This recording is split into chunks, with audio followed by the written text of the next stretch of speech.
लफ्जों से जो था परे खाली बन को जो भरे। বি টাউনে দুই সুপারস্টার সালমান খান আর ঐশ্বরিয়া রায়ের চর্চিত প্রেম কাহিনী সম্প্রতি ঐশ্বরিয়া অভিষেক বচ্চনের সংসার ভাঙনের খবর সামনে আসায় আবারও আলোচনায় এসেছে।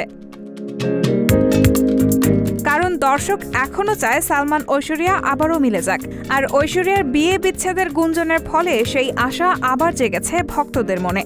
তবে এই পুরনো সম্পর্ক আরও বেশি চর্চিত হচ্ছে সালমানের সাবেক আরেক প্রেমিকা শমী আলীর এক সাম্প্রতিক সাক্ষাৎকারের ফলে। গণমাধ্যম আনন্দবাজার বলছে, সাক্ষাৎকারে শমী বলেছেন ঐশ্বরিয়ার প্রেমে পড়েই শমীকে সালমান ছেড়ে দেন। শমী এও বলেছেন যে হাম দিল দে চুকে সানাম সিনেমার সেটে সালমান আর ঐশ্বরিয়া একে অপরের প্রতি দুর্বল হয়ে পড়েন। সে সময় লুকিয়ে সালমানের বাড়ির নিচের তলায় জিমেও নাকি একান্তে সময় কাটাতে আসতেন ঐশ্বরিয়া।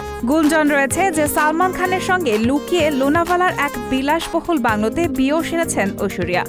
এমনকি ঐশ্বরিয়ার ধর্মান্তরিত হওয়ার কথাও রটে যায় মুম্বাইয়ের শোবিজ অঙ্গনে। যদিও এক সাক্ষাৎকারে এ বিষয়ে ঐশ্বরিয়াকে প্রশ্ন করা হলে তিনি সবটাই মিথ্যা বলে দাবি করেছিলেন। রাহানা মুন, সবার কথা।